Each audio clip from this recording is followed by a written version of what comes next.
Baik, baik, terima kasih Mas Farid. Saya diberikan kesempatan untuk menjadi chair dalam sesi panel pagi ini di hari terakhir konferensi kita ya, konferensi Kartini yang pertama gitu, sesuatu yang menyenangkan sekali.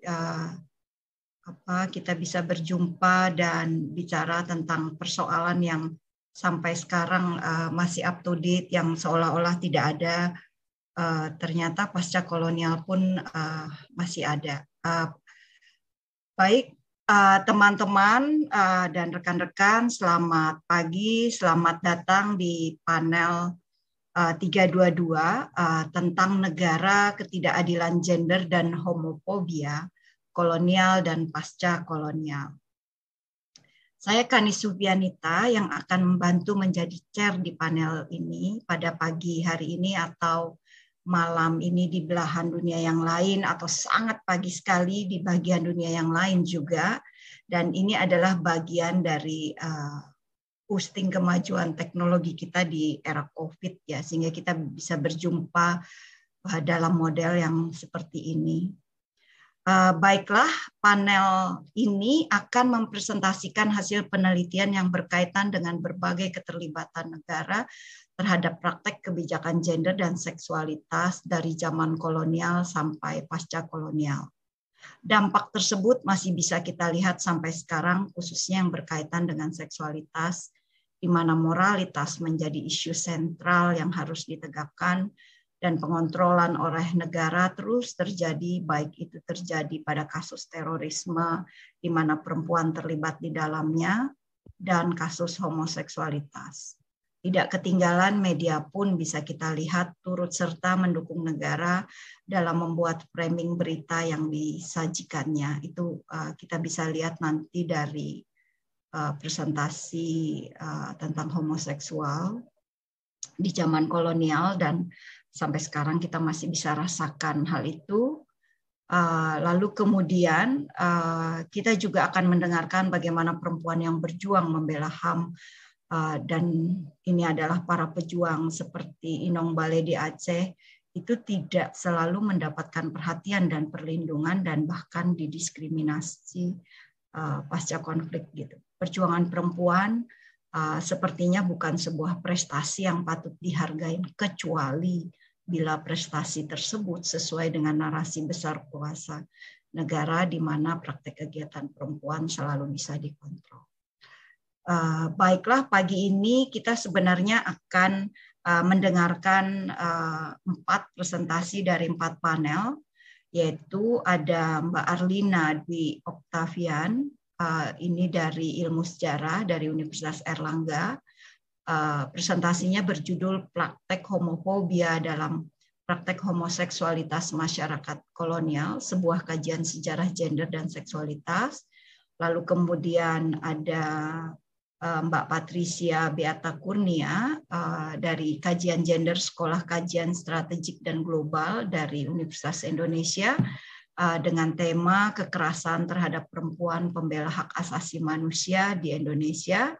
Lalu kemudian ada Mbak Nabila Tauhida dari Emancipate Indonesia, ini dengan tema memahami persepsi pemangku kebijakan di bidang terorisme Indonesia terhadap kebijakan dan program penanggulangan ancaman teroris perempuan tahun 2016 sampai 2021. Lalu ada Mbak Musdawati dari Universitas Islam Negeri Raniri, Banda Aceh, tentang pasukan Inong Balai dan marginalisasi dalam pembangunan pasca konflik. Tadi yang sudah datang kita bisa lihat itu ada Mbak Patricia dan Mbak Nabila. Saya tidak tahu. Mbak Arlina apakah sudah datang? Sepertinya belum ya. Mbak Kak Musda sebentar lagi gabung. Ya, kita mulai dari Mbak Patricia, boleh ya? Mbak Patricia, lalu nanti Mbak Nabila. Nanti mudah-mudahan yang dari UNER bisa datang. Dan Mbak Musda. Silahkan Mbak Patricia, waktunya 15 menit. Saya coba akan perhatikan waktunya. Begitu saya minta maaf kalau nanti agak terlalu panjang, saya akan ingatkan dan akan potong kalau memang merasa, karena waktu kita pagi ini sampai dengan diskusi sampai jam 10.30 begitu ya. Semoga kita bisa punya banyak waktu diskusi karena ini jumlah yang hadir juga tidak banyak sekali. Silahkan Mbak Patricia. Baik, selamat pagi, mungkin selamat malam juga ya untuk teman-teman yang berada di belahan dunia lain begitu. Terima kasih banyak atas kesempatan yang telah diberikan. Nama saya Patricia Beata. Saya dari Kajian Gender Universitas Indonesia. Mungkin saya coba share screen dulu ya. Sebentar.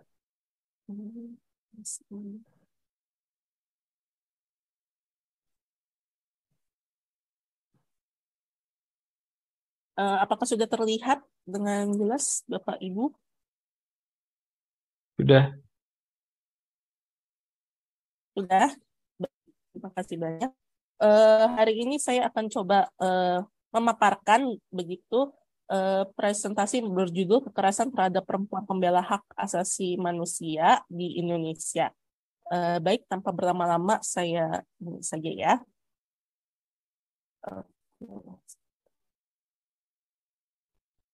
Jadi perempuan pembela HAM, dia itu datang dengan berbagai dimensi dan dengan berbagai macam isu. Tapi dalam pagi ini saya akan mencoba untuk membicarakan perempuan pembela HAM dalam konteks gender-based violence atau kekerasan berbasis gender. Tapi pertanyaan yang penting kemudian kita perlu tanyakan adalah mengapa penting untuk membicarakan perlindungan perempuan pembela HAM? Kenapa sih di Indonesia itu kalau kita lihat gitu ya, teman-teman aktivis masih sering mengalami kekerasan gitu, mengalami kriminalisasi melalui pasal-pasal karet seperti UU ITE begitu. Karena sebenarnya kita itu sudah ada kerangka kerja untuk melindungi PPH, tetapi kemudian implementasinya masih tidak berjalan dengan baik. Itu yang pertama. Yang kedua adalah adanya relasi kuasa dari pelaku, misalnya entah dari individu yang memang berkuasa atau misalnya dari kelompok-kelompok tertentu atau misalnya dari negara sendiri bahkan itu yang memang melakukan tindakan kekerasan terhadap PPHAM itu sendiri gitu. Sehingga kemudian kita juga perlu bertanya gitu. Jadi sebenarnya posisi negara itu bagaimana gitu? Apakah dia memang melindungi atau dia yang memang melakukan tindak kekerasan seperti itu? Kemudian dasar hukum untuk melindungi PPHAM itu sebenarnya dari mana sih begitu? Dasar hukumnya sebenarnya banyak sekali, ada dari Universal Declaration of Human Rights, lalu ada ACCPR, lalu ada Declaration of Human Rights gitu. Ini dari konteks internasional ya gitu. Tapi kemudian untuk nasional pun juga ada UU nomor 39 tahun 99, lalu ada sekarang itu kalau nggak salah standar norma dan pengaturan nomor 6 tentang hak asasi manusia atau ini dari Komnas HAM. Kalau nggak salah dari Komnas Perempuan itu juga ada manual perlindungan perempuan bela HAM nih, kalau nggak salah, dan ini kayaknya saja diluncurkan dan saya memang belum melihat begitu. Tapi bagaimana dengan konteks profesi mereka? Sebenarnya mereka juga ada undang-undang khusus seperti Undang-Undang nomor 40 tahun 99 untuk teman-teman pers, lalu ada UU nomor 18 tahun 2003 tentang advokat, terutama di pasal 16 untuk teman-teman advokat, lalu ada Undang-Undang nomor 32 tahun 2009 untuk teman-teman yang memang bekerja dalam isu lingkungan seperti itu. Ini saya sedikit memberikan gambaran bahwa dalam data-data Komnas Perempuan dari tahun 2015 sampai 2022 itu ada sekitar 88 kasus Jadi di 2018 ada 3 kasus, 2019 ada 5 kasus, 2020 ada 36 kasus, 2021 23 kasus, dan yang tahun ini keluar itu baru ada 1 kasus yang memang dilaporkan seperti itu. Nah, ini sedikit catatan dari seorang PPHAM yang saya sempat wawancarai. Dia itu PPHAM itu kan juga sebenarnya ada juga yang memang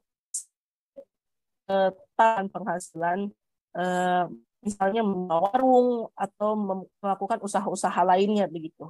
Nah, di salah satu PPHAM yang saya wawancarai, dia mengatakan bahwa ketika dia mengadvokasi korban, ada seorang pelaku yang datang dan menghancurkan warungnya di sebuah pasar gitu.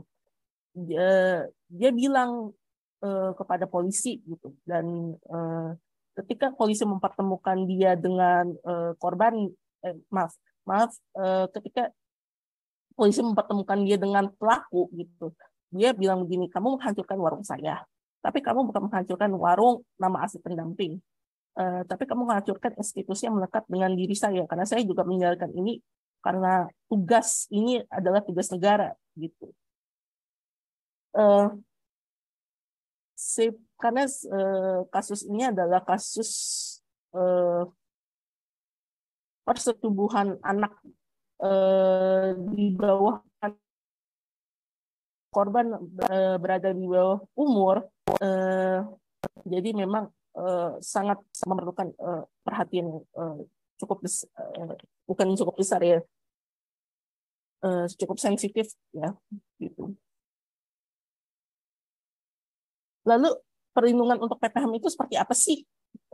Jadi sebenarnya perlindungan PPHAM itu bisa datang dari 3 seperti yang tadi saya sudah sempat sebutkan gitu. Yang pertama, perlindungan dari negara gitu, bisa melaporkan kepada APH atau kita bisa memberikan konseling logis gitu. Yang kedua, perlindungan melalui jaringan. Tapi untuk Indonesia saya belum terlalu bisa melihat konteks untuk perlindungan jaringan itu sebesar apa dan berpengaruh apa untuk teman-teman PPHAM. Dan yang ketiga adalah perlindungan melalui adat. Ini baru saya temukan di daerah Maluku, di mana ada budaya pela gandong, jadi di mana dia itu seperti apa ya istilahnya, melindungi apa namanya, jadi ada desa-desa yang memang melindungi satu orang gitu, karena adanya kerabatan yang cukup besar gitu. Jadi sebenarnya PPHAM itu dia itu mengalami kekerasan bukan karena apa yang sebenarnya mereka bukan hanya karena apa yang mereka lakukan, tapi juga karena masalah identitas, masalah tubuh dan seksualitas mereka. Dan bentuk-bentuk kekerasan ini pun juga bisa berupa fisik, seksual, ekonomi, dan sebagainya gitu ya. Jadi kemudian saya juga bertanya-tanya gitu, apakah kegiatan advokasi, misalnya kegiatan pendampingan korban gitu ya, itu dilihat sebagai kejahatan terhadap negara gitu. Misalnya kalau kita melihat dalam kasus Veronica Koman atau Fathia dan Haris yang sekarang lagi menjadi perdebatan begitu ya, itu kan sebenarnya mereka sedang istilahnya melakukan advokasi ya, sedang memberikan pengetahuan gitu pada masyarakat yang pada dasarnya mungkin tidak tahu tentang kasus-kasus seperti itu. Tapi kan apa ya, dan itu kan kemudian dijerat oleh UU ITE gitu. Veronica Koman dalam UU ITE pasal 28,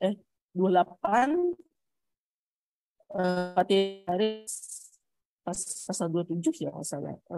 Jadi kan itu apa ya? Jadi mempertanyakan gitu. Jadi sama ini negara memperhatikan kita kegiatan advokasi itu sebagai kejahatan terhadap negara atau sebagai apa gitu. Nah, tapi kemudian kita juga perlu memperhatikan bahwa sebenarnya kita juga ada standar manual perlindungan korban tadi yang saya sudah sebutkan oleh Komnas Perempuan dan standar norma pengaturan tentang pembela hak asasi manusia dalam HAM. Dan itu menurut saya sangat, walaupun apa ya istilahnya, sangat dibutuhkan gitu ya.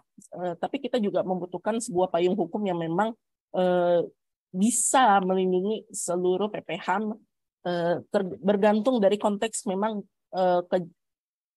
kekerasan yang mereka alami gitu.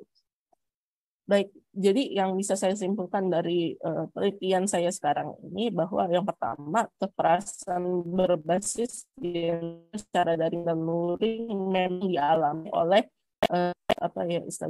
perempuan pembela HAM, ya, dan yang kedua sebenarnya kita sudah ada kerangka hukumnya seperti UU nomor 39 tahun 99, tapi secara implementasi memang belum menyeluruh sehingga mereka mencoba untuk mencari bentuk-bentuk perlindungan lainnya. Dan yang ketiga, akhirnya mereka juga memerlukan kebijakan perlindungan PPHAM yang secara benar-benar menggunakan pendekatan spesifik gender dan kerangka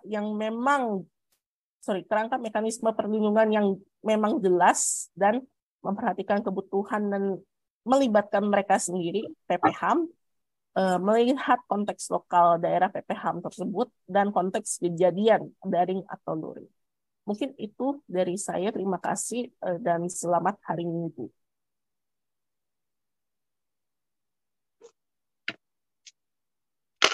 Sorry, saya sampai lupa.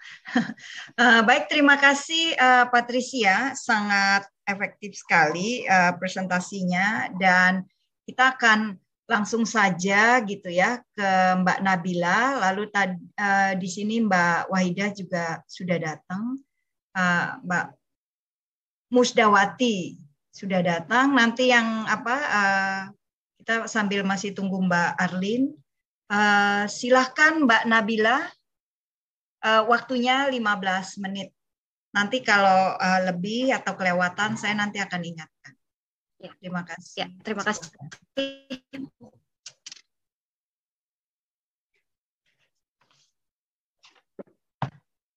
Baik, terima kasih Mbak Hanis. Kayaknya saya yang saya masih baru belajar juga, baru saja lulus kuliah S1. Semoga aja penelitian saya ini bisa membantu ke depannya dan menjadi awal untuk saya agar bisa menjadi seperti teman-teman di sini. Saya izin share screen ya Mbak. Ya, silahkan. Sebelumnya ini mungkin kalau misalnya ada kekurangan, saya mohon maaf karena masih awal juga. Saya akan bantu share screen sebentar.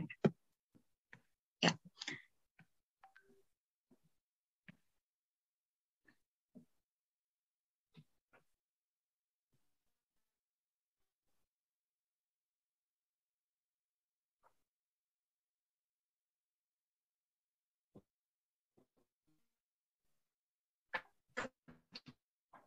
Iya. Jadi penelitian saya mengenai saya disebut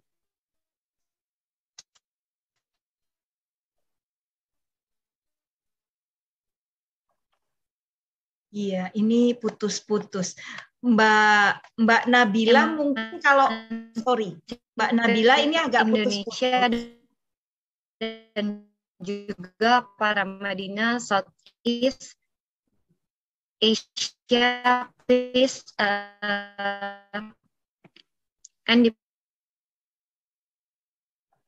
Ya, Mbak Nabila, sorry, ini suaranya putus-putus. Mungkin kalau kameranya ditutup aja mungkin bisa lebih baik. Kita coba. Ya. Silakan, Mbak. Baik, sudah lebih lancar, Mbak? Ya. Baik. Iya, oke. Nah, mungkin ini sedikit pendahuluan kenapa saya melihat ini menjadi permasalahan.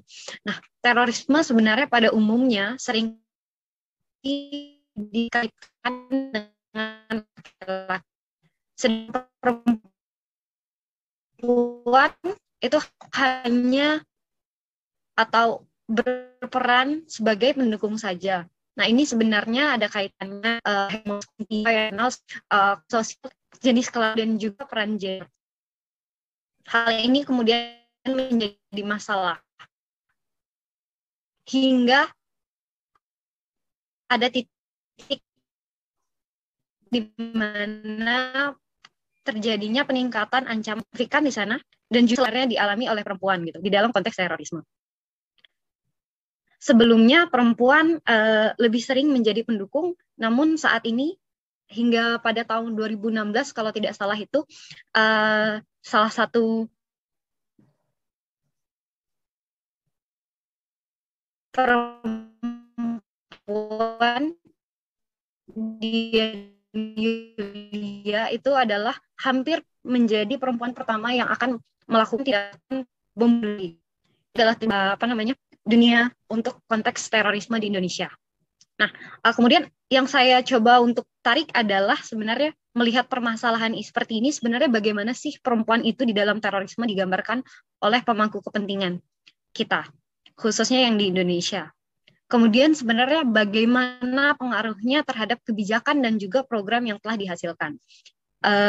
Pada awalnya saya merasa, setelah saya membaca, saya melihat ternyata memang asumsi saya pemangku kepentingan kita itu masih sangat melihat perempuan pada konsep atau konteks asumsi gender yang sangat konservatif, bahkan di konteks terorisme sekalipun. Saya telah melakukan dan melihat beberapa penelitian sebelumnya yang terkait dengan permasalahan ini. Sudah cukup banyak yang saya baca dan ternyata bagaimana perempuan digambarkan di dalam konteks terorisme khususnya di Indonesia. Hanya ada beberapa yang sudah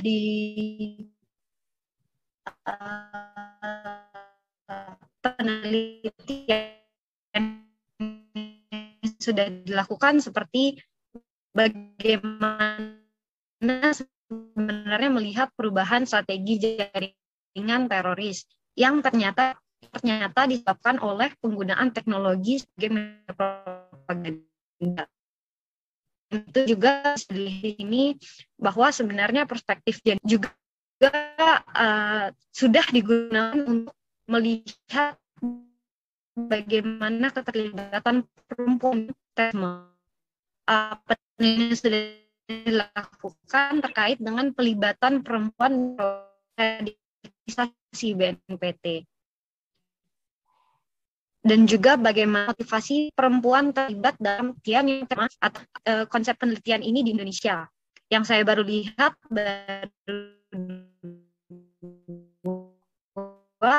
yaitu terkait dengan bagaimana secara terkait dengan perempuan pada konsep dan kerangka yang saya gambarkan. Jadi sebenarnya yang saya lihat adalah ternyata memang belum ada yang meneliti mengenai bagaimana perempuan digambarkan oleh pemangku kepentingan. Selain itu, saya melihat di sini beberapa Komisi 3 DPR karena fungsinya adalah fungsi legislatif. BNPT yang berfungsi pada konteks koordinasi dan juga kementerian dan lembaga seperti Kemenko Polhukam, Kemenko PMK dan Kementerian PPPA yang berkaitan dengan pencegahan, kemudian juga Polri seperti khususnya Densus 88 dan juga BIN pada konteks fungsi penindakan. Nah, metodologi penelitian saya yang saya gunakan konsepnya adalah saya ingin menanyakan sebenarnya siapa dan di mana perempuan seperti feminis hubungan internasional melihat permasalahan feminisme. Saya menanyakan siapa dan di mana perempuan yang terlibat. dan serta bagaimana perempuan digambarkan oleh pemangku kepentingan spesifiknya. Konsep yang saya gunakan adalah konsep mother, monster, dan konsep mother, monster, dan horror ini adalah sebenarnya narasi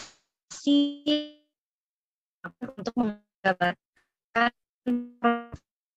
yang terlibat dalam kekerasan. Secara spesifik lagi saya gunakan ini untuk melihat sebenarnya apakah pemerintah kita atau pemangku kita melihat perubahan konsep ini. Mother, perempuan kan adalah ibu.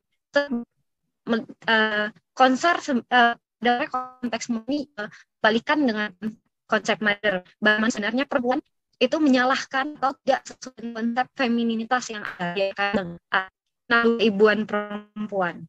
Selain itu adalah penggambaran bahwa sebenarnya perempuan itu adalah kepemilikan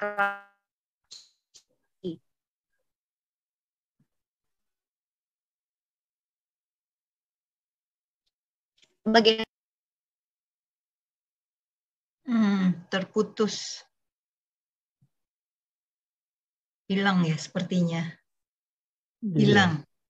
Hilang keputus. Coba Mendadak kita hilang. tunggu 1 menit. Kalau nggak Ya. ada, bisa pindah. Nanti kita lanjutin lagi. Iya.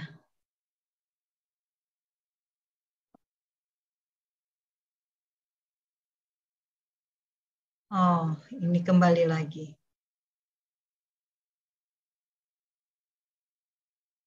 Ya, Mbak Nabila, kedengaran? Mbak Nabila.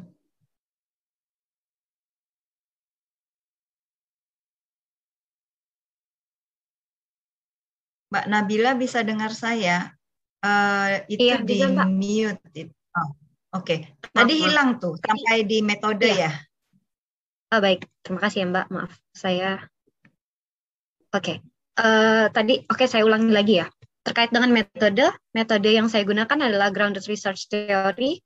Saya ingin melihat bagaimana lebih dalam dan mengkeruk lebih dalam sebenarnya bagaimana perempuan itu digambarkan melalui hasil-hasil wawancara, karena saya melakukan beberapa wawancara dengan Direktorat Pencegahan, Direktorat Deradikalisasi, dan Penindakan di BNPT, kemudian Kemenko PMK, Kemenko PPA, dan juga Aman Indonesia, untuk mengkonfirmasi bagaimana sebenarnya apakah benar perempuan digambarkan seperti yang sudah mengkonfirmasi seperti itu. Nah, kemudian setelah melakukan wawancara, saya juga melakukan analisis dokumen melalui pernyataan serta narasi dalam media publik dan tanggapan wawancara serta pernyataan dalam diskusi publik yang dikeluarkan oleh pemangku kepentingan yang terkait. Nah, kemudian data yang telah saya kumpulkan, saya kodifikasi dan analisis lagi menggunakan MaxQDA atau software analisis untuk qualitative research. Untuk melihat lebih dalam sebenarnya apakah sesuai bahwa narasi ini memang sesuai dengan konsep-konsep yang ada. Nah, setelah melakukan kodifikasi, setelah melakukan penelitian, saya menemukan bahwa ternyata relasi gender dalam institusi di bidang penanggulangan penanggulangan terorisme Indonesia itu masih melihat perempuan dengan konteks-konteks yang timpang seperti itu. Bahwa di dalam Densus 88 dan BNPT, bahkan DPR sekalipun, ternyata memang masih sangat didominasi oleh laki-laki, terutama di dalam konteks militer kita dan keamanan dan pertahanan kita, yang sebenarnya secara tidak langsung menunjukkan bahwa norma yang ada di dalam institusi ini masih sangat hegemoni dan masih sangat dipenuhi oleh pola pikir, pola pandang, dan pengalaman laki-laki. Sehingga pandangan dan pengalaman perempuan seringkali dikucilkan dan dikecualikan dari berbagai agenda politik dan kebijakan untuk menanggulangi permasalahan terorisme. Bahkan ketika misalnya perempuan yang terlibat menjadi pelaku, perempuan seringkali ditanggulangi atau didampingi ataupun bahkan diinvestigasi oleh laki-laki. Karena sebenarnya sampai hingga saat ini jumlah perempuan di dalam kepolisian hanya 6% saja. Kalau dibandingkan dengan jumlah yang 100% itu masih sangat jauh ketimpangannya. Bahkan saya melihat lagi ternyata perempuan mungkin sekarang telah dilibatkan ya. Terakhir saya melihat dari tahun 2021, tapi hanya dalam konteks pencegahan saja. Karena ini juga disebabkan karena ada narasi ibu ini bahwa perempuan ini bisa mengayomi keluarga dan bertugas lebih ke dalam konteksnya sebagai seorang ibu. Kemudian dari narasi ini adalah hasil dari kodifikasi saya dan saya melihat bahwa sebenarnya dari narasi ini narasi-narasi yang digunakan untuk menggambarkan perempuan memang sesuai dengan narasi yang ada, yaitu narasi ibu, monster, dan juga narasi pelacur.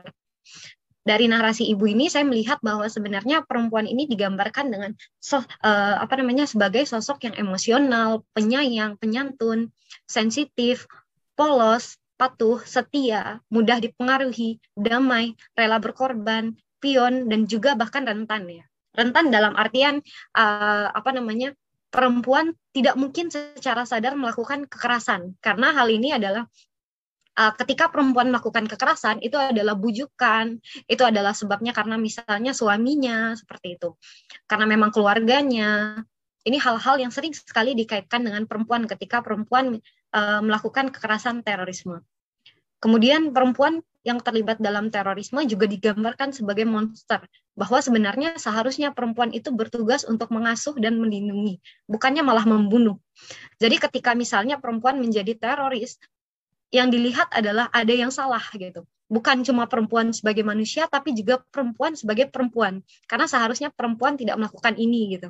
Ini tidak sesuai dengan nilai yang disebut dengan nilai keperempuanannya ini tadi.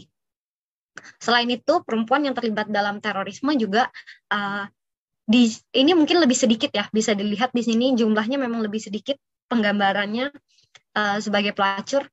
Kalau di sini misalnya kita lihat penggambaran sebagai mother paling banyak dilakukan oleh BNPT, kemudian penggambaran sebagai monster lagi-lagi paling banyak dilakukan oleh BNPT.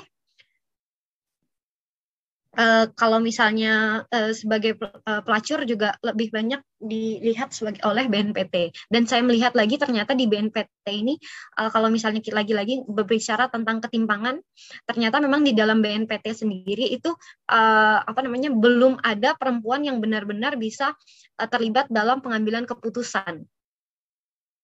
Nah, kalau misalnya di konteks pelacur, perempuan dilihat sebagai pengantin, pabrik manusia, atau bahkan budak seksual untuk melayani laki-laki. Jadi konteksnya adalah perempuan di sini dilihat sebagai kepemilikan dari laki-laki.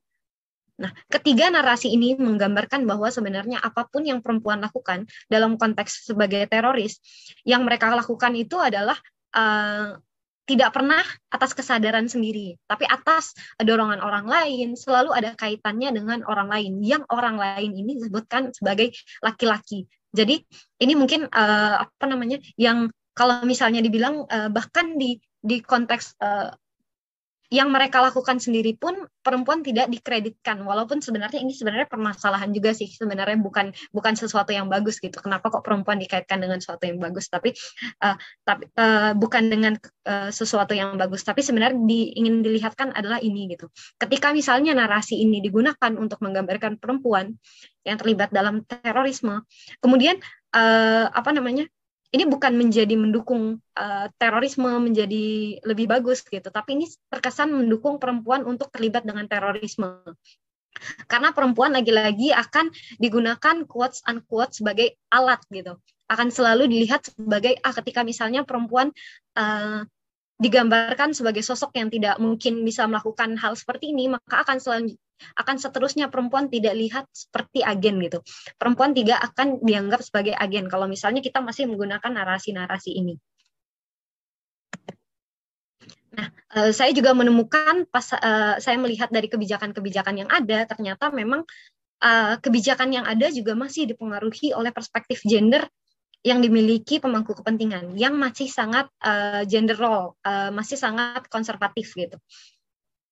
Bahwa terdapat dari tiga jenis kebijakan, misalnya di konteks pencegahan, konteks deradikalisasi, dan konteks penindakan.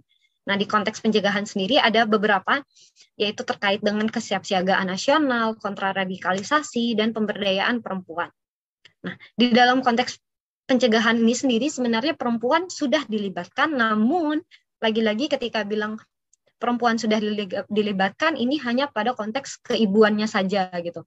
Karena perempuan lagi-lagi terkait dengan keluarga, terkait dengan fungsi yang dianggap sebagai fungsi atau roles-nya, seperti itu.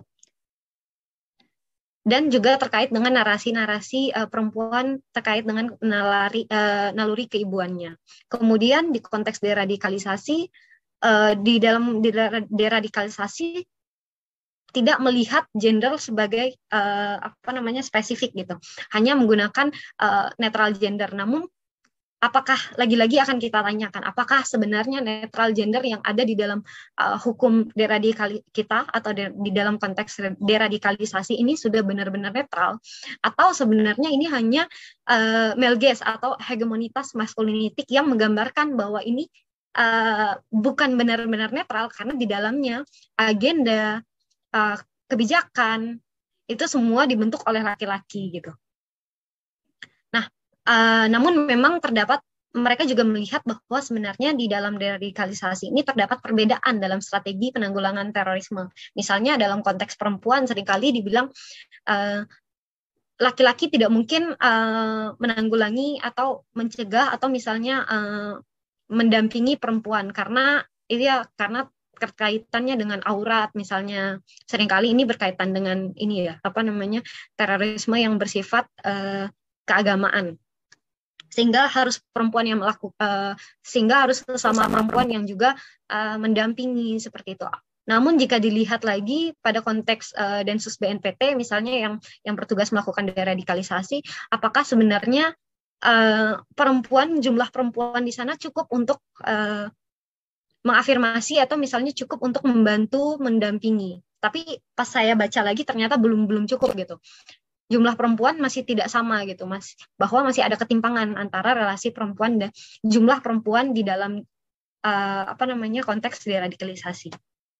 Lagi-lagi bahwa sebenarnya keterlibatan perempuan di dalam konteks deradikalisasi ini pun disebabkan karena naluri keibuan gitu.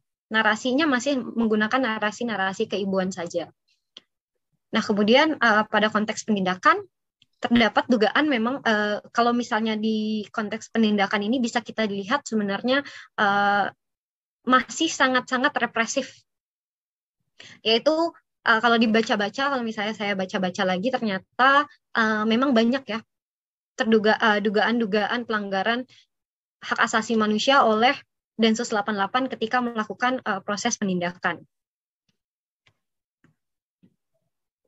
Nah, kesimpulannya dari penelitian ini adalah saya melihat bahwa perspektif gender masih dan sangat mempengaruhi kebijakan dan program yang dihasilkan dalam penanggulangan terorisme. Dan juga masih banyak belum yang memperhatikan terkait dengan aspek berbasis gender gitu. Mungkin memang ada membicarakan netral gender, tapi misalnya dalam konteks masih sangat-sangat netral gender yang sebenarnya dihegemoni atau dipenuhi dengan pandangan dan pengalaman laki-laki. Institusi di bidang penanggulangan terorisme juga masih sangat erat dan dengan dominasi laki-laki. Nah, yang seringkali sebenarnya menggambarkan bahwa gender yang disebut gender itu hanya perempuan saja gitu, atau femininitasnya saja gitu. Tapi ketika misalnya menyebutkan laki-laki seringkali dilihat sebagai norma, bukan gender gitu. Nah, kemudian saran dari penelitian saya melihat bahwa sebenarnya perlu melibatkan perempuan dalam proses pengambilan keputusan, tidak hanya di dalam konteks misalnya pencegahan ataupun deradikalisasi saja gitu. Perempuan sudah saatnya ikut memutuskan agar perlahan kita untuk mencoba mengembalikan relasi dengan gender ini gitu. Kalau bisa ya perempuan juga terlibat, bukan kalau bisa, maksudnya harus perempuan juga terlibat dalam pengambilan keputusan. Nah, konteks netral gender sebenarnya tidaklah benar-benar netral seperti yang saya sebutkan tadi, tapi ada bias gender laki-laki di dalamnya. Perempuan, saya melihat bahwa sebenarnya perempuan sama seperti laki-laki juga mampu melakukan kekerasan, sehingga kita tidak pantas juga melihat perempuan dalam konteks kekerasan hanya sebagai korban saja gitu. Perempuan juga bisa melakukan kekerasan politik karena berbagai alasan, termasuk strategi dan juga komitmen ideologisnya. Untuk ketika misalnya ada keluhan mereka terhadap permasalahan individu atau permasalahan sosial gitu. Nah, kemudian saran saya yang terakhir adalah kita tidak bisa mempertanyakan penyebab mengapa perempuan melakukan kekerasan politik, karena seringkali juga dengan mempertanyakan ini sebenarnya kalau misalnya kita ingin mempertanyakan, seharusnya tidak hanya perempuan saja yang dipertanyakan, tapi laki-laki juga gitu. Ini adalah konteks kenetralannya gitu. Tidak hanya melihat mempertanyakan penyebab perempuan menjadi pelaku kekerasan politik ini seringkali hanya digunakan untuk menggambarkan perempuan saja gitu.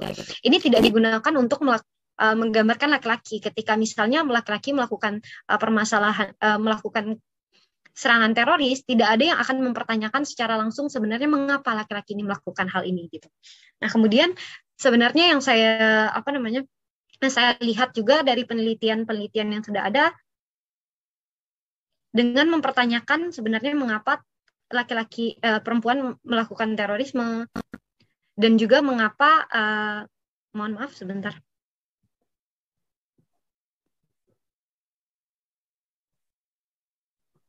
Ya, dengan mempertanyakan sebenarnya mengapa perempuan melakukan teroris, atau sebenarnya dengan secara tidak sadar menerima bahwa sebenarnya perempuan ini ketika melakukan terorisme mereka tidak melakukan hal tersebut secara sadar, maka sebenarnya akan mengecilkan perempuan sebagai agen. Ketika perempuan dikucilkan sebagai agen, maka permasalahan ini akan terus-menerus dilakukan oleh organisasi terorisme seperti itu. Sekian dari saya. Jika ada yang ingin ditanyakan, silahkan, dan juga mohon maaf kalau misalnya ada permasalahan tadi, dan mohon maaf kalau misalnya ada yang salah. Terima kasih. Baik, terima kasih Mbak Nabila. Oke, karena waktu, kita akan langsung ke Mbak Musda Wati yang akan bicara tentang Inong Balai. Jadi bagaimana posisi Inong Balai sekarang pasca konflik di Aceh. Silahkan Mbak Musdawati. Di mute itu Mbak, masih di. Baik, apakah suara saya jelas ya? Oke, baik, terima kasih. Ya, jelas. Mbak Hanis. 15 menit ya Mbak. Baik, terima kasih. Assalamualaikum warahmatullahi wabarakatuh. Terima kasih sudah dipersilakan untuk memberikan presentasi saya yang sebenarnya ini adalah hasil dari refleksi saya terhadap situasi perempuan di Aceh selama konflik, kemudian sekarang sudah masuk ke masa damai, dan ini sudah tahun depan kita akan merayakan 20 tahun perdamaian di 2 tahun lagi tahun depan 19 tahun merayakan 19 tahun pasca perdamaian di Aceh. Nah, pertanyaannya adalah seperti yang tadi disampaikan oleh moderator, sejauh mana sudah kondisi masyarakat Aceh menjadi lebih baik pasca konflik, kemudian pada masa damai saat ini. Lebih spesifik lagi melihat bagaimana situasi perempuan, gitu ya, karena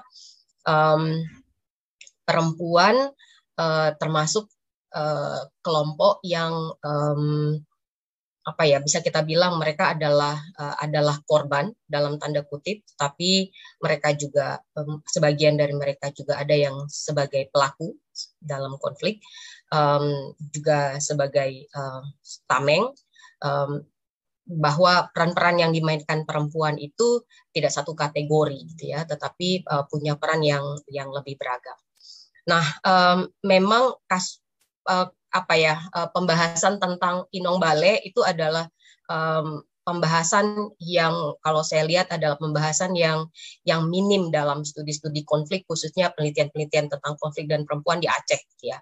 Bahwa kalau kita lihat pasca perdamaian, Aceh terbuka dengan dunia internasional dan banyak sekali penelitian yang dilakukan, tetapi penelitian tentang Inong Balenya sendiri sangat minim gitu ya, sangat minim dilakukan. Malah beberapa mengatakan bahwa sebenarnya pasukan Inong Bale itu tidak ada di dalam gerakan Aceh Merdeka. Sehingga cara pandang tentang ada dan tidak ada Inong Bale ini itu sangat mempengaruhi terhadap kebijakan-kebijakan sesudahnya. Saya ingin sedikit share screen.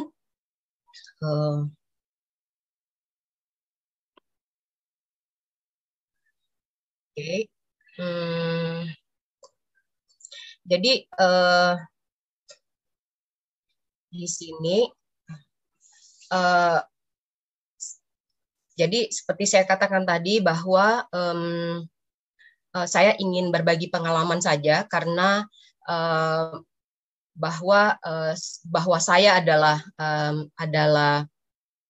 perempuan Aceh yang meskipun saya bukan bagian dari pasukan Inong Bale, tetapi saya adalah perempuan Aceh, bagian dari masyarakat Aceh yang memang saya selama konflik terjadi, saya adalah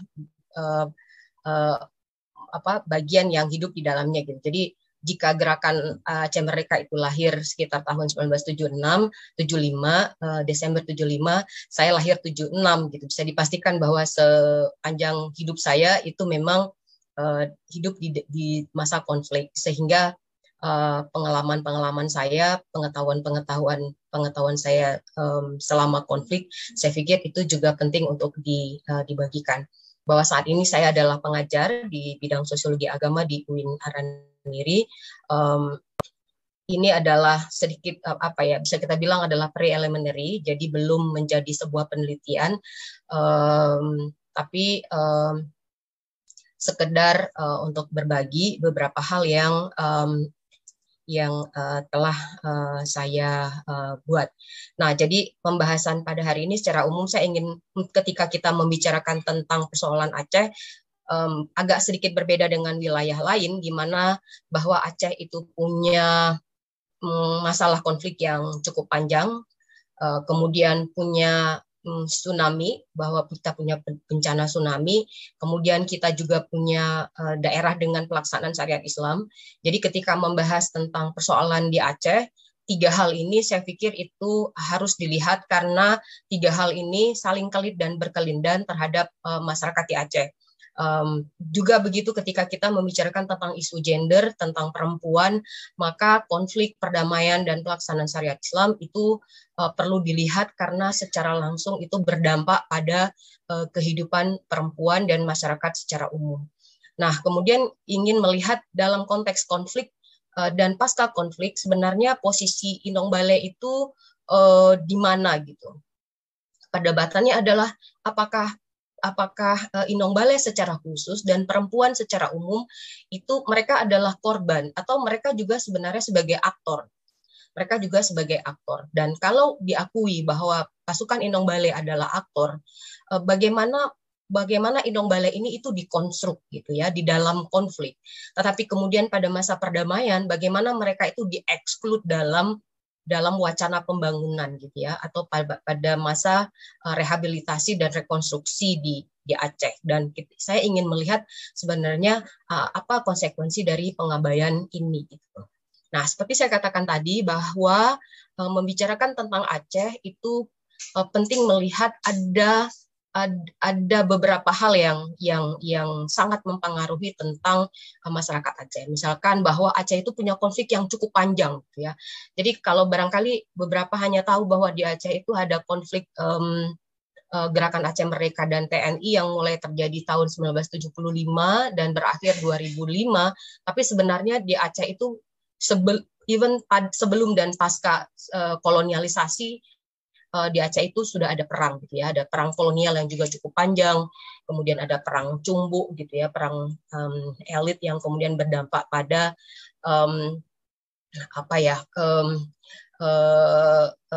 perpecahan di dalam masyarakat Aceh itu sendiri. Kemudian ada DITI juga, kalau saya nggak salah DITI pertama itu meletus itu memang juga di Aceh gitu.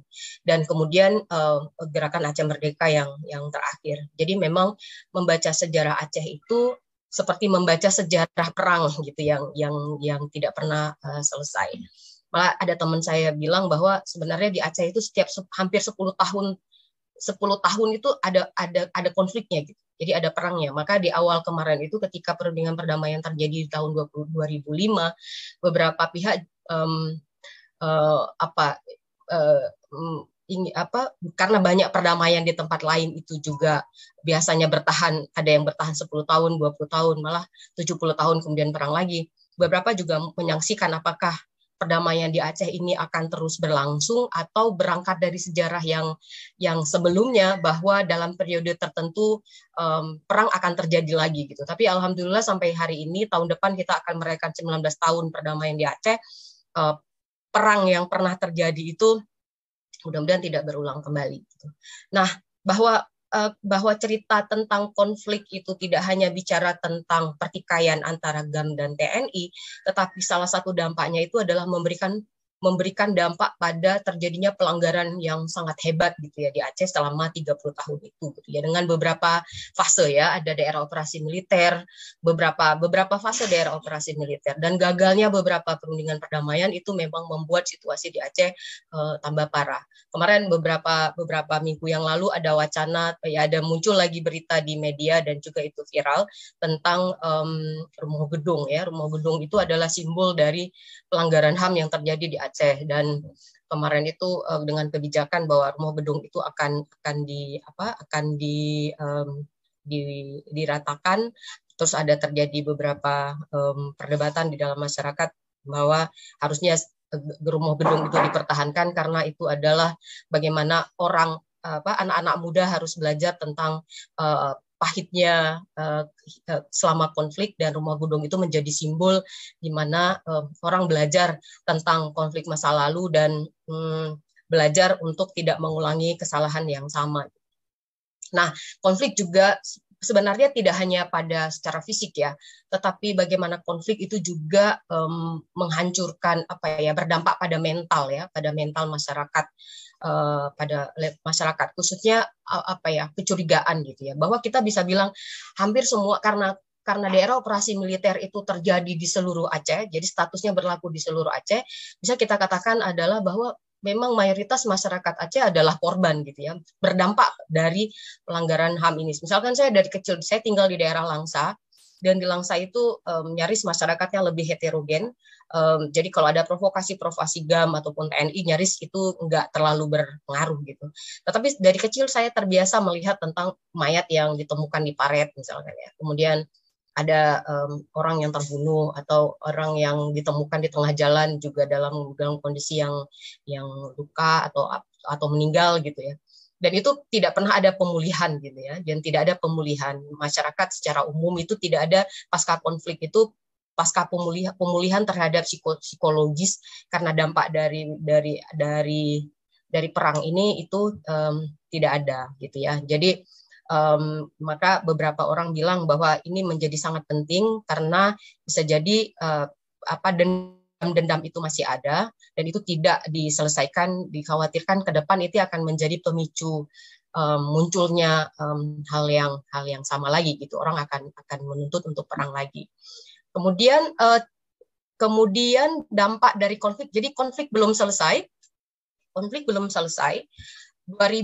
itu tiba-tiba semua cerita-cerita tentang konflik, berdarah-darah di masa konflik, kemudian hancurnya sendi-sendi masyarakat akibat konflik, kemudian rentannya psikologis masyarakat akibat konflik, tiba-tiba digulung oleh tsunami gitu. Jadi semuanya tiba-tiba sekarang datang tsunami yang kemudian memberikan trauma yang berbeda gitu ya. Jadi kalau di masa konflik orang kehilangan karena konflik, kemudian tsunami orang kehilangan karena orang bersedih lagi karena kehilangan lagi gitu ya. Orang berdarah-darah lagi gitu dan PR-nya menjadi semakin rumit gitu karena karena konflik itu belum selesai. Tetapi beberapa orang yang melihat dari segi positif bahwa tsunami inilah yang memberikan pressure kepada pihak yang bertikai untuk segera menyelesaikan persoalan di Aceh. Jadi konflik, karena pada masa konflik itu beberapa kali perundingan perdamaian tapi gagal dan gagal terus. Beberapa perundingan perdamaian hanya berlangsung, ada yang sebulan, ada yang malah 1 hari kemudian gagal. Nah, jadi tsunami itu menjadi pressure bagi kedua belah pihak, baik GAM maupun TNI, untuk segera membicarakan tentang isu menyelesaikan persoalan konflik di Aceh ini gitu. Dan tsunami yang terjadi di Aceh itu bukan bencana yang kecil ya, tapi beberapa catatan menyebutkan ini adalah peristiwa terbesar ya dalam 10 tahun 100 tahun terakhir gitu ya. Sorry, bukan 10 tahun, 100 tahun terakhir, bukan hanya di Indonesia tapi di dunia gitu ya. Jadi orang kaget dengan dampaknya, dengan jumlah yang sangat banyak, dengan kehancuran fisik yang juga sangat serius di tengah pemerintah yang katakanlah lemah akibat konflik gitu ya. Pemerintah waktu itu sempat lemah karena konflik ini, tiba-tiba datang tsunami jadi lumpuh total gitu ya. Jadi semuanya menjadi semakin rentan gitu ya. Jadi itu kondisinya menjadi semakin rumit karena konflik belum selesai, tiba-tiba datang tsunami, masyarakatnya lumpuh, pemerintahnya lumpuh gitu ya. Nah, kebayang di zaman-zaman itu, sehingga Aceh ketika itu tidak yang awalnya tertutup menjadi terbuka, multi donor fund datang ke Aceh, tiba-tiba muncul dana yang sangat banyak. Awalnya tsunami karena air, kemudian tsunami karena dana gitu ya. Jadi tiba-tiba punya dana yang sangat banyak. Bayangkan bagaimana di tengah situasi yang tidak siap ini tiba-tiba harus mengelola dana yang cukup banyak juga gitu ya. Mengelola dana yang sangat berlimpah gitu, yang masyarakat tidak pernah berpengalaman sebelumnya, termasuk pemerintah sendiri belum berpengalaman dalam mengelola dana sebanyak itu. Akhirnya memang rehab rekon mesti ada banyak sekali kritik dan lain sebagainya. Rehab rekon itu selesai di tahun 2009 ya, tapi tetap menyisakan banyak hal gitu ya, khususnya tentang apakah rehabilitasi dan rekonstruksi yang terjadi di Aceh pasca tsunami dan konflik itu telah memang memberikan kesejahteraan kepada semua orang. Lalu bagaimana dampaknya bagi sisa 3 menit ya Mbak ya? Oh baik, saya agak cepat. Nah, dalam konteks konflik di Aceh, di mana posisi perempuan gitu? Di mana posisi perempuan? Tentu untuk menjawab pertanyaan di mana posisi perempuan, jawabannya tidak satu gitu ya. Karena perempuan seperti saya katakan tadi di Aceh kategorinya juga tidak satu, kategorinya beragam. Ada perempuan kampung, perempuan kota, elit, kemudian ada satu kelompok perempuan lagi, mereka disebut dengan Inong Bale gitu. Tetapi dalam kajian-kajian konflik ya, secara umum kita lihat memang selalu dilihat bahwa dalam seperti yang tadi disampaikan dalam kajian teroris, begitu juga di dalam konflik selalu melihatnya pada posisi 2 gitu, bahwa perempuan adalah korban dan laki-laki adalah pelaku, bahwa perempuan adalah victim dan laki-laki adalah perpetrators. Tapi kenyataan di lapangan tidak demikian adanya gitu ya. Kita melihat ada muncul wacana pasukan Inong Bale. Nah, pasukan Inong Bale ini adalah kelompok yang memang dipersenjatai. Mereka itu ikut perang, mereka itu berlatih, dilatih oleh GAM. Mereka terlibat di dalam perang dan mereka ada. Tetapi ketika itu pada masa konflik ya. Tetapi ketika pada masa damai, peran-peran mereka itu tidak diakui gitu. Nah, pertanyaannya adalah kenapa pada masa konflik relasi gender itu nyaris berubah, bahwa pada masa konflik itu relasi gender perempuan mendapatkan ruang yang besar karena kita lihat bahwa perempuan punya peran yang sangat beragam pada masa konflik ya, bahwa mereka kemudian banyak terlibat dalam ranah publik yang sebelumnya mereka tidak diakui, tetapi kemudian pada masa konflik, pada masa perdamaian peran itu kemudian dikembalikan lagi gitu ya. Jadi perempuan tetap berada pada domestik. Nah, berikut juga berdampak pada tentang bagaimana posisi Inong Balai di dalam perdamaian gitu ya. Berbeda dengan mungkin kalau di Bangsa Moro itu juga ada sayap perempuan dalam konflik di Filipina gitu ya, di MILF. Nah, di sana struktur perempuan itu diakui, ada struktur bahwa ada female combatant. Nah, tetapi di dalam gerakan Aceh Merdeka tidak ada lembaga khusus gitu, atau tidak ada sayap khusus yang mengakui bahwa ada Inong Balai gitu. Nah, ini menjadi isu bahwa ketika pada masa perdamaian mereka dipandang sebagai korban. Iya, mereka adalah korban, tetapi mereka juga sebagai pelaku. Nah, intervensi cara pandang ini yang lalu mempengaruhi intervensi gitu. Mempengaruhi intervensi. Kalau korban, maka yang diberikan adalah pendekatan-pendekatan psikososial, konseling dan lain sebagainya. Sementara karena pelaku seperti GAM laki-laki, mereka mendapatkan bantuan ekonomi gitu. Nah, itu menjadi salah satu isu juga dalam masa perdamaian bahwa ketika bicara konteks bantuan maka perempuan itu gerakan Inong Balai, khususnya pasukan Inong Balai khususnya, lalu mereka keluar dari mainstream dari bantuan ya, artinya mereka mendapatkan bantuan yang minimal lah. Beberapa mereka itu dikasih mesin jahit, ikut pelatihan gitu ya, ikut pelatihan tentang bagaimana cara menjahit, bagaimana cara merias pengantin dan lain sebagainya. Padahal mereka dulu angkat senjata gitu ya. Jadi itu salah satu intervensi yang menurut saya dipengaruhi oleh bagaimana cara pandang terhadap perempuan dan laki-laki di dalam konflik. Bahwa laki-laki sebagai aktor, ya nggak selamanya mereka adalah aktor. Mereka juga ada juga korban gitu ya. Malah laki-laki sebagai korban pada masa konflik itu menjadi sesuatu yang sedikit sekali untuk diteliti dan dibahas. Oke, nah jadi apakah perempuan itu melulu hanya sebagai korban? Seperti saya katakan tadi, bahwa perempuan adalah kelompok pertama yang menggagas perdamaian di Aceh. Ya, jadi di tengah tahun 2000 ya, di tahun 2000 ketika Megawati itu mulai mengset kembali daerah operasi Aceh, di Aceh terjadi tahun 2000, perempuan itu berkumpul namanya DPIA, Duk Pakat Inong Aceh pertama yang menggagas mereka yang menggagas, salah satu kelompok yang menggagas bahwa Aceh itu harus diselesaikan dengan perdamaian. Sementara kelompok-kelompok lain itu tidak pernah ada yang bicara tentang perdamaian. Jadi ketika itu tahun 2000, isu yang paling mainstream adalah referendum. Nah, bagi kelompok perempuan, referendum dipandang mungkin tidak menjadi solusi karena referendum juga dipandang akan melahirkan kekerasan. Tapi bagi perempuan bahwa perdamaian itu menjadi kata kunci.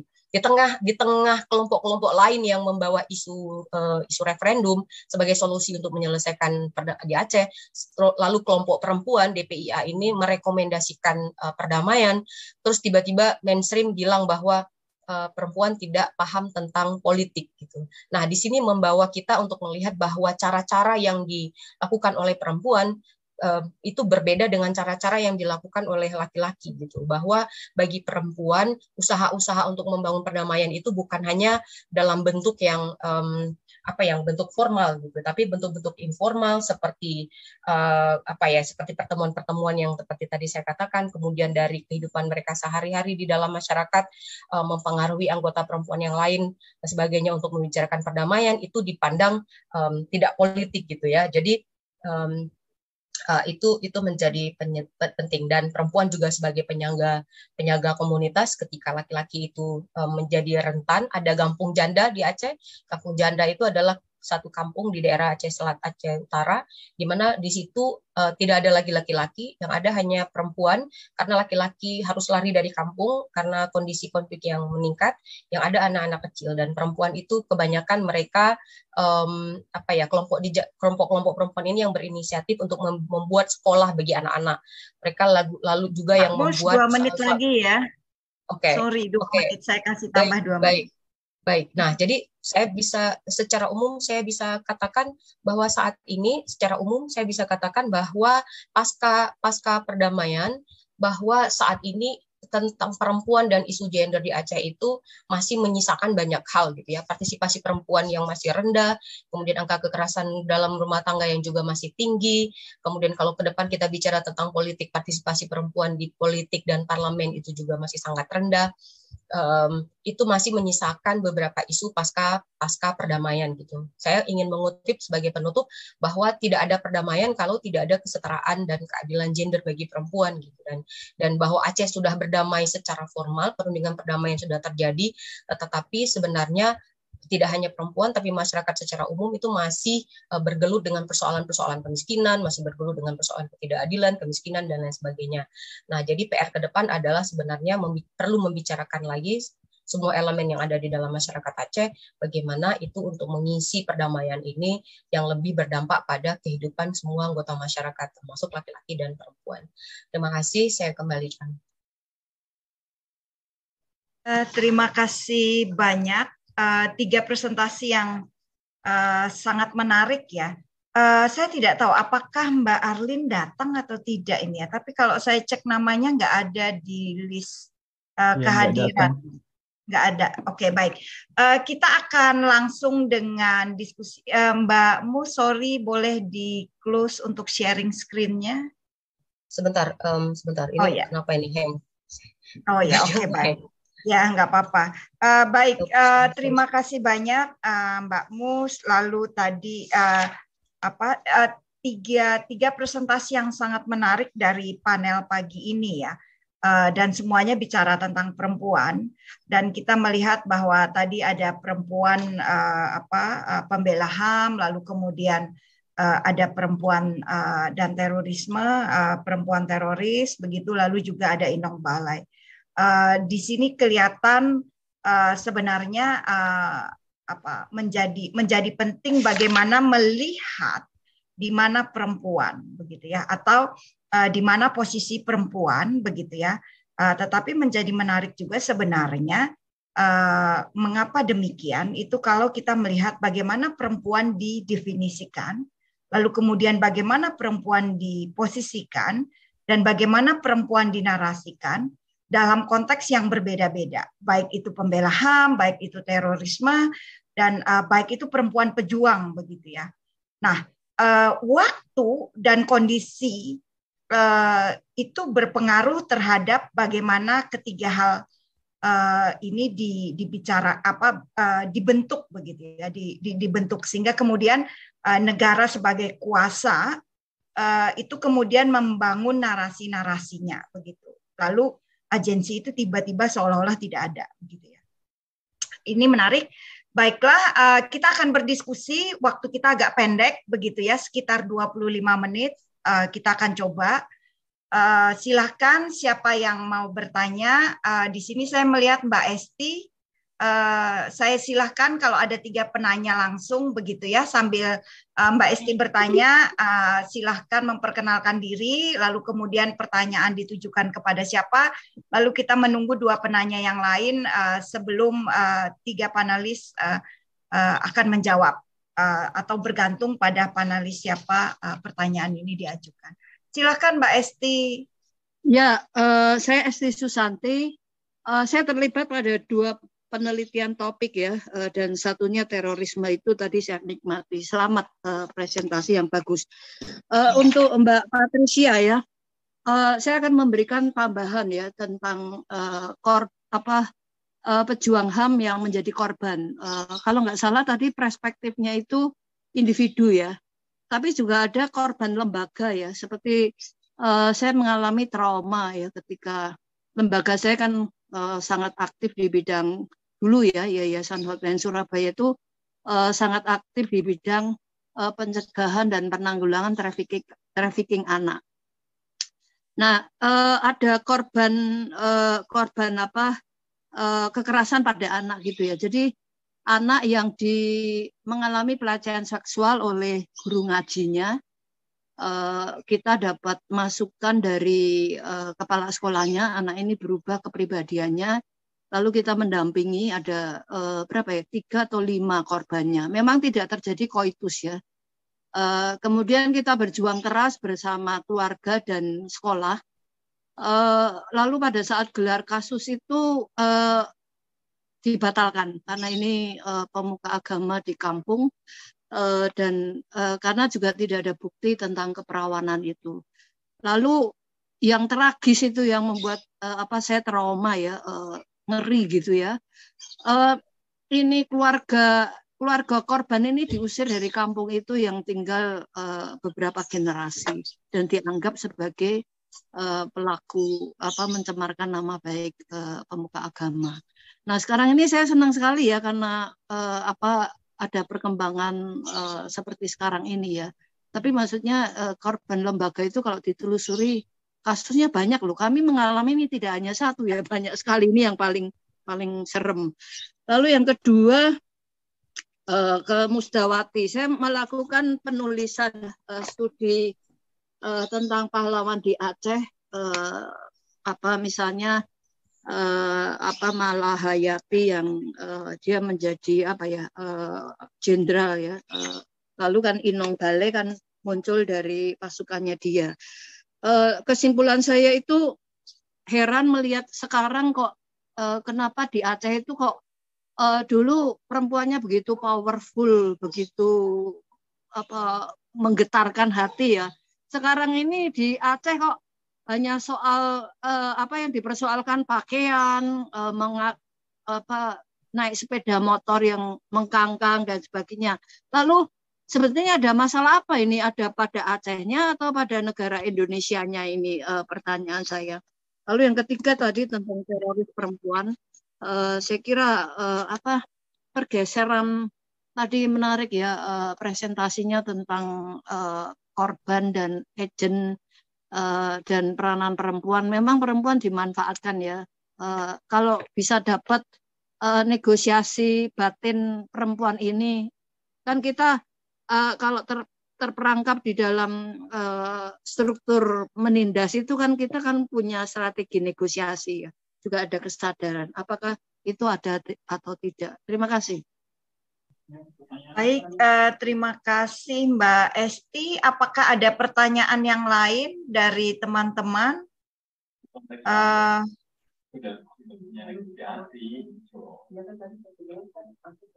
Mas Farid, suaranya masuk. Adakah yang lain? Kalau tidak ada, kita jawab dulu ya, karena ini ditujukan ke ketiga panelis, begitu ya. Juga ada komen yang sangat menarik juga dari Mbak Esti.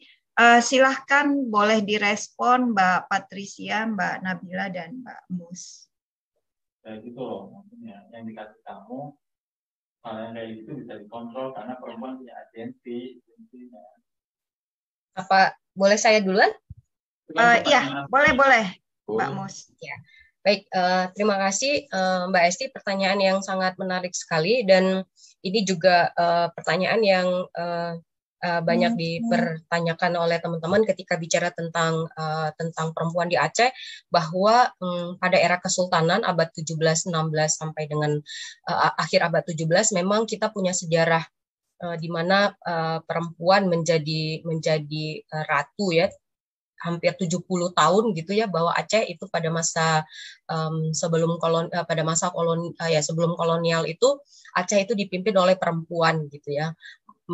Malah di Arab sendiri itu tidak pernah ada perempuan yang menjadi katakanlah pemimpin selevel itu gitu.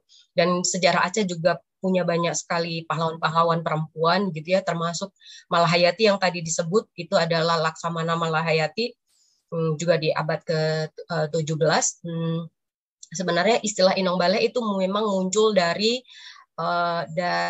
kelompok perempuan yang ketika itu ikut berjuang untuk melawan Belanda karena suami mereka itu terbunuh. Jadi Inong Bale itu sebenarnya bahasa Indonesianya adalah janda gitu ya. Jadi dalam konteks kita di Indonesia kan janda sering stigma dengan stigma yang negatif gitu ya, tetapi dalam masyarakat Aceh janda itu menjadi dipandang sebagai kelompok yang powerful gitu ya, yang punya kapasitas yang diakui gitu. Nah, tapi memang kemudian pasca kolonial, kemudian masuk ke era Orde Baru, kemudian masuk ke dalam era sekarang ini reformasi, dan sekarang ini era sekarang ini posisi perempuan kan fluktuatif naik dan turun gitu ya, seiring dengan dipengaruhi oleh bagaimana situasi sosial, politik dan ekonomi gitu. Kalau dilihat dari struktur masyarakat Aceh sendiri, sebenarnya kalau secara umum masyarakat Indonesia adalah masyarakat patriarki, tapi sebenarnya di Indonesia, di Aceh, masyarakat Aceh itu adalah kalau dilihat dari garis adalah masyarakat matrilineal gitu ya, matrilineal. Sebenarnya pengakuan terhadap perempuan itu di Aceh itu sudah ada gitu ya, karena secara budaya matrilineal itu memang menempatkan posisi perempuan itu pada posisi yang penting gitu dalam pengambilan keputusan, dalam penentuan kebijakan pada level rumah gitu ya. Tapi kemudian ini tergerus pada masa Orde Baru gitu ya, ketika Orde Baru itu memperkenalkan tentang konsep yang mulai mendomestifikasi perempuan gitu ya, dan kemudian konflik yang juga semakin parah gitu ya, yang memang konflik dengan wajah militer yang sangat kuat dan maskulin gitu, itu yang membuat kemudian perempuan itu kehilangan fungsinya di dalam masyarakat, meski sebenarnya Aceh adalah kelompok masyarakat yang matriarki gitu, matrilineal. Jadi patriarki yang di Aceh itu kita bilang bahwa ya di Aceh adalah patriarki, tetapi patriarki di Aceh itu adalah patriarki yang terus-menerus dinegosiasi gitu ya. Karena apa? Karena perempuan kita lihat dalam masyarakat matrilineal bahwa posisi publik dan domestik itu tidak sangat clear cut gitu. Jadi sangat tidak clear cut. Jadi pertanyaannya adalah kenapa sekarang perempuan menjadi korban kekerasan hari ini, politik perempuan rendah dan lain sebagainya, dan berbagai macam isu gender lainnya, itu karena memang situasi perempuan yang sangat dipengaruhi oleh eksternalnya gitu ya. Jadi politik, sosial, ekonomi, dan konflik 30 tahun itu, lebih dari 30 tahun itu benar-benar sangat memperkuat kayak tadi saya katakan militeralisme dan maskulinitas gitu, sehingga femininitas dan perempuan itu dipandang memang menjadi kelompok yang subordinat gitu, dan marginal, karena yang diakui adalah sesuatu yang kelihatannya maskulin, kemudian publik, dan itu dipertegas lagi oleh militerisme yang terjadi di Aceh yang lebih dari 30 tahun itu gitu. Nah, itu satu ya. Dan yang kedua, kalau kita lihat pemberitaan tentang Aceh dan apa yang terjadi di Aceh itu kadang dua hal yang berbeda gitu ya. Bahwa memang dulu sempat ada beberapa kebijakan yang aneh-aneh gitu ya, misalkan dilarang mengangkang duduk di motor gitu ya, yang duduk di belakang perempuan nggak boleh, harus duduknya miring. Kemudian pembatasan di ruang kopi, di warung kopi itu tidak boleh ada satu meja di mana laki-laki dan perempuan itu duduk. Jadi di Aceh itu warung kopi itu menjadi tempat area publik di mana laki-laki dan perempuan sering duduk dan ngobrol. Malah di zaman waktu masa pada awal-awal konflik di Aceh kemarin itu, kayak di masa tsunami kemarin itu, warung kopi menjadi tempat di mana banyak keputusan politik itu dibuat gitu. Tapi kemudian ada muncul kebijakan membatasi bahwa yang laki-laki dan perempuan tidak boleh satu meja. Tapi kebijakan-kebijakan yang kayak gini itu hanya bersifat kebijakan gitu ya, artinya masyarakat nggak mendukung gitu. Jadi walaupun ada kebijakan nggak boleh duduk ngangkang di motor, ya orang tetap melakukan seperti biasa gitu. Ada kebijakan pengaturan meja, nggak boleh duduk laki-laki dan perempuan satu meja, tetapi semua warung kopi ya nggak mungkin membatasi laki-laki dan perempuan. Dan jadi apa yang diberitakan dengan apa yang terjadi di Aceh kadang ada dua hal yang berbeda gitu ya. Nah, jadi itu ya saya jawaban, dan sekaligus ada beberapa yang saya berikan komentar. Hanya begitu saja. Terima kasih. Baik, terima kasih. Berikutnya silahkan Mbak Patricia atau Mbak Nabila dulu. Monggo. Saya boleh, Mbak? Ya, silahkan Mbak Nabila. Ya, mungkin ini terima kasih ya Mbak Esti atas pertanyaannya juga terkait dengan strategi. Sebenarnya ini yang menjadi kekurangan kami, karena memang salah satu gapnya kami adalah dalam proses listening experience-nya dari female teroris atau teroris perempuan. Jadi memang kami belum sempat meneliti lebih dalam terkait dengan sebenarnya bagaimana sih pengalaman-pengalaman terkait dengan strategi yang sesuai itu seperti apa seharusnya. Karena memang selain ini kebetulan juga ini adalah penelitian saya ini adalah penelitian hasil skripsi, jadi memang ada keterbatasan waktu dan juga resources dan juga keterbatasan ini ya, pengetahuan juga karena saya masih masih cukup baru juga, dan akses yang memang menyulitkan juga buat kami untuk sebenarnya bisa datang langsung dan bernegosiasi, bertanya langsung kepada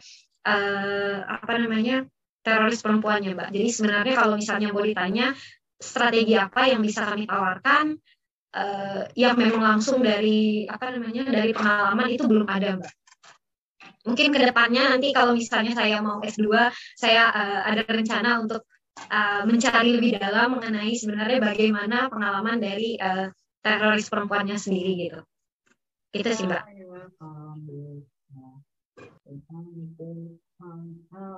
Baik, terima kasih Mbak Nabila. Berikutnya Mbak Patricia, silahkan. Ya, baik, terima kasih banyak Mbak Esti.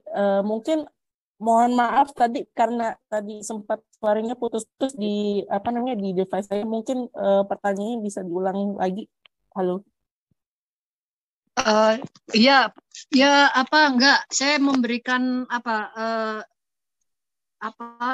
betul tadi komentar ya, apakah ini korbannya itu bukan individu tapi juga lembaga. Jadi kami itu kan mengalami banyak pelanggaran yang serius ya kan. Saya posisinya kan direktur eksekutif, jadi yang langsung berhadapan dengan polisi, dengan korban dan sebagainya itu kan manajer saya gitu ya. Tapi kan saya juga terlibat ya karena itu kan dibahas secara intensif karena kami memang fokus pada kekerasan pada anak gitu. Jadi pengalamannya tadi itu kok korban kok malah jadi diperlakukan oleh masyarakat, polisi, malah dia jadi kayak pelaku gitu ya, diusir dan sebagainya. Nah itu iya, kalau itu mau dijadikan pertanyaan, mekanisme untuk supaya kita dibela seperti apa gitu ya, karena kan ini kan membuat lembaga bisa kapok mengerjakan hal-hal yang seperti ini. Ceritanya banyak sekali. Kami kan mendampingi ratusan orang ya, jadi ini yang paling membekas saya karena ini keluarganya karena diusir. Baik, terima kasih banyak Bu Bu Esti. Untuk mekanisme memang kalau kita melihatnya dari konteks UU 39 tahun 99 itu memang mekanismenya adalah melapor kepada Komnas HAM begitu ya. Tapi kan kemudian Komnas HAM itu kan kalau kita dan kita juga melihat secara menyeluruh gitu ya, Undang-Undang 3999 itu kan memang lebih berbicara pada konteks HAM pada secara keseluruhan begitu ya. Jadi memang kalau kita mau bilang mekanisme pun kita juga saya juga nggak bisa bilang bahwa kita memang sudah ada mekanisme yang bisa dijalankan gitu, karena pada dasarnya mekanisme yang ada dalam undang-undang itu masih kalau bisa dibilang rancu sih kalau menurut saya ya. Tapi mohon maaf, saya bukan orang hukum gitu ya. Jadi memang nggak bisa bilang bahwa bahasa legalnya seperti itu gitu. Tapi apa yang saya pahami memang seperti itu. Dan kemudian untuk yang sharing, terima kasih banyak Mbak Esti atas sharingnya. Kebetulan sebenarnya yang saya tampilkan itu adalah salah satu PPHAM yang bekerja di salah satu shelter di Maluku. Jadi dia memang bagian dari lembaga ya, bukan individu ya. Untuk yang individu memang belum menjadi fokus saya, kebetulan ini fokus tesis saya gitu. Karena memang untuk individu itu ada beberapa masalah teknis yang harus saya perhatikan juga. Mungkin itu dari saya. Terima kasih banyak. Ya, terima kasih. Baik, terima kasih. Apakah ada lagi penanya? Silahkan. Waktu kita tinggal 6 menit ya, karena nanti 10.45 itu ada panel yang lain.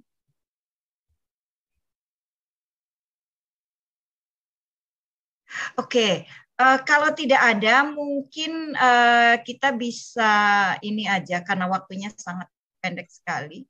Mungkin bisa ada closing statement begitu dari 3 panelis begitu ya.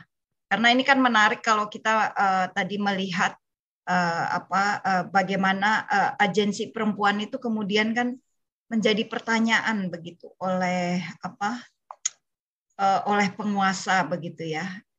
Di satu sisi, lalu kemudian juga kondisi sosial ekonomi itu juga sangat berpengaruh sekali bagaimana kemudian bahwa perempuan itu juga bisa dijinakkan kembali begitu, dan kemudian apa yang kita sebut sebagai agensi perempuan, prestasi perempuan atau kekuatan perempuan itu di mata penguasa tetap sesuatu yang membahayakan begitu ya.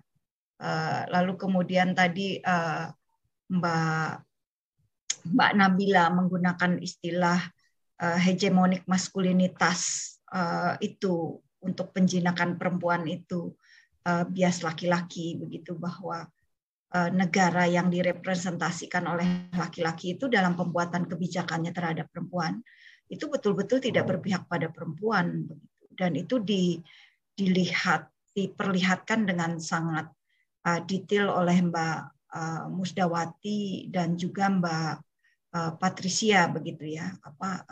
Perjuangan-perjuangan perempuan itu atau pembelaan ideologi juga yang disampaikan lewat Mbak Nabila itu dianggap mengganggu begitu ya, bahkan mengganggu para elitnya begitu. Baik, silahkan kalau ada closing statement dari 3 panelis sebelum kita menutup panel yang sangat menarik ini begitu, dan presentasi yang sangat menarik dan buat saya cukup detail begitu dan penuh inspirasi ya untuk penelitian-penelitian berikutnya. Semoga akan ada kelanjutan di konferensi Kartini yang kedua gitu. Silahkan. Siapa yang mau mulai dulu? Boleh dari Mbak Patricia atau dari siapapun, silakan. Monggo Mbak. Closing statement? Adakah? Baik. Saya nggak tahu ya apa namanya, saya mau ngomong apa lagi gitu. Tapi mungkin sebagai closing statement saya, untuk UU 39 ini menurut saya masih belum komprehensif, terutama untuk perlindungan PPH. Dan sekarang ini walaupun memang sudah ada standar dan norma perlindungan pembela HAM baik dari Komnas HAM maupun Komnas Perempuan, menurut saya memang masih diperlukan sebuah regulasi hukum yang memang dapat mengikat dan dijalankan implementasinya secara baik dan benar. Mungkin itu dari saya. Terima kasih. Baik, terima kasih. Berikutnya silahkan Mbak Nabila atau Mbak Mus. Oke, saya silahkan Mbak. Baik, sebenarnya kalau dilihat dari isu gender dan perempuan yang hari ini menjadi wacana di Aceh, kalau saya katakan bahwa perempuan itu telah memainkan peran yang cukup signifikan di dalam masyarakat, either semasa konflik maupun perdamaian, tetapi persoalannya adalah pada tidak hanya bicara tentang representasi ya, tapi bicara tentang rekognisi gitu ya, bicara tentang rekognisi, bicara tentang pengakuan. Nah, rekognisi ini yang sebenarnya yang belum terjadi gitu, bahwa perempuan itu ada, tetapi kontribusi mereka itu yang perlu direkognisi. Bahwa saya juga ingin men-challenge tentang domestik dan area domestik dan publik yang sering menempatkan perempuan pada ranah domestik. Jadi pekerjaan-pekerjaan perempuan di ranah domestik itu sering sekali dipandang pekerjaan yang remeh-temeh gitu ya. Jadi ketika kita bicara tentang keadilan gender, kita ingin bicara tentang kesetaraan gender, pengakuan terhadap pengakuan atau rekognisi terhadap pekerjaan-pekerjaan perempuan itu perlu ditingkatkan gitu. Jadi tidak hanya mendorong secara representasi, tetapi juga mendorong pada level rekognisi gitu ya, bahwa perempuan itu ada dan itu perlu direkognisi, termasuk pekerjaan-pekerjaan mereka pada ranah yang sifatnya domestik. Karena hari ini kan wacananya yang disebut dengan perempuan berdaya adalah ketika mereka meninggalkan rumah dan masuk ke dalam ranah publik gitu ya. Tetapi kenyataannya kan tidak semua bisa diimplementasikan demikian gitu pada daerah-daerah tertentu, katakanlah seperti Aceh dengan konteks konflik syariat Islam yang menguat, kemudian konteks pasca bencana, maka rekognisi terhadap pekerjaan-pekerjaan perempuan pada ranah publik itu menjadi di dalam ranah domestik itu harus disamakan dengan pekerjaan-pekerjaan pada ranah publik. Saya pikir demikian. Terima kasih. Baik, terima kasih Mbak Musda, sepakat sekali gitu ya. Berikutnya silahkan Mbak Nabila. Ya, kalau saya mungkin lebih menekankan kepada sepertinya sudah saatnya kita merekonstruksi ulang konstruksi gender yang ada di dalam institusi penanggulangan terorisme kita gitu, secara penuh gitu. Dari perempuan dilibatkan dalam pengambilan keputusan, bahwa juga konsep gender yang ada, netral gender yang ada harus benar-benar netral gender, tidak hanya netral gender yang disebut berdasarkan pengalaman dan pandangan laki-laki saja gitu. Karena saya rasa kalau misalnya kita sudah, karena memang perempuan juga sudah jadi agen gitu ya, artinya kan kita harus sadar bahwa perempuan sudah jadi agen, artinya perempuan juga harus jadi agen juga di dalam konteks penanggulangan gitu. Tidak bisa kita hanya meninggalkan perempuan saja gitu. Itu paling Mbak dari saya. Baik, terima kasih untuk 3 panelis yang sudah mempresentasikan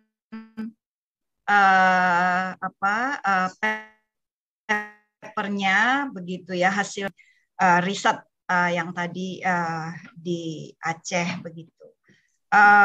Kita melihat bahwa persoalan ketidakadilan gender itu masih persoalan yang menjadi bayang-bayang dalam pembangunan bangsa ini gitu ya.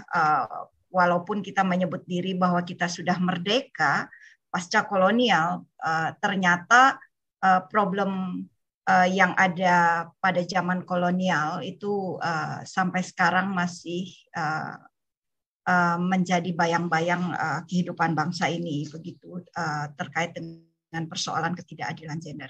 Artinya masih banyak kerja-kerja yang harus dilakukan oleh berbagai pihak agar kemerdekaan dan keadilan ini benar-benar bisa menjadi inklusif dan bisa lebih banyak dirasakan oleh berbagai pihak. Dalam konteks kita diskusi pagi ini, khususnya para perempuan dan para perempuan yang kemudian distigma sebagai narasi-narasi yang buruk begitu. Lalu juga tadi penting sekali saya mengutip ulang apa yang disampaikan oleh Mbak Musdawati tentang rekognisi perempuan begitu ya. Artinya bagaimana kerja-kerja perempuan di wilayah domestik ketika pembangunan itu tidak merata, ketika kondisi wilayah di berbagai Indonesia itu tidak merata, maka penting untuk melihat apa yang sudah dikerjakan oleh perempuan dan itu diakuin begitu, dan itu harus disamakan dengan kerja-kerja yang dilakukan di ruang publik. Saya kadang-kadang membayangkan bagaimana kalau perempuan dalam waktu 3 hari saja mereka yang bekerja di domestik itu melakukan sabotase begitu, protes, tidak bekerja, apa yang terjadi dengan publik begitu, kolab apa yang terjadi begitu. Itu yang selalu saya imajikan betapa kerja perempuan itu sangat penting dimanapun mereka ada. Itu dan terima kasih sekali pada teman-teman yang hadir dalam panel ini pagi ini begitu ya. Dan kita masih akan punya panel-panel yang lain dari jam 10.45 sampai nanti penutupan di jam 7. Karena kita akan melihat pertunjukan seni juga. Dan jangan lupa bahwa jam 4 itu kita juga akan ada punya plenary session yang akan disampaikan oleh Ibu Kamala Chandra Kirana dan juga Ibu Kristi Purwandari, begitu ya. Kita kenal betul, kenal baik bahwa kedua orang ini adalah tokoh gerakan yang sangat banyak bicara tentang feminisme sejak reformasi dan sebelum reformasi, sudah melakukan banyak pekerjaan-pekerjaan demi kemajuan feminisme di Indonesia dan juga gerakan-gerakan perempuan di Indonesia, begitu. Menarik sekali kalau kita bisa hadir sama-sama nanti sore dan hadir juga di dalam penutupannya. Terima kasih banyak semuanya, dan saya mohon maaf kalau ada hal-hal yang tidak menyenangkan di sesi ini, atau ada hal-hal yang saya keliru atau saya salah, begitu. Dengan tulus hati, tidak ada maksud untuk melukain dari apa yang kami sampaikan, begitu. Tapi ini adalah realitas kita saat ini adalah situasi kita saat ini. Semoga dari panel ini kita bisa mendapat banyak inspirasi tentang bagaimana membangun bangsa ini menjadi lebih baik dan melibatkan warga negara siapapun mereka, itu bahwa mereka adalah punya hak di dalam negara ini untuk merasakan kemerdekaan itu, dan kita dilindungi oleh konstitusi, begitu. Berikutnya saya serahkan kepada host panel ini, kepada Mas Farid. Terima kasih banyak juga buat semuanya, dan Mas Farid silahkan. Ya, terima kasih Mbak Hanis untuk memandu panel ini. Terima kasih kepada semua panelis yang sudah hadir dan sharing penelitian dan proyeknya ya. Semoga sukses, dan kita yakin itu akan memberi pengaruh, minimal menguatkan semangat kita untuk terus berjuang. Sekali lagi terima kasih, tapi sebelum ditutup kita foto bareng dulu ya, supaya ada dokumentasinya. Silakan yang mau buka video atau kamera. Sudah semua? Oke. 1, 2, 3. Ya, terima kasih. Setelah ini di panel selanjutnya yang saya jadi host akan ada tema tentang keadilan reproduksi. Nanti akan di-share-in sama Bu Atas. Kita bisa ketemu di sana, oke? Terima kasih sekali lagi. Saya stop recordingnya. Terima kasih.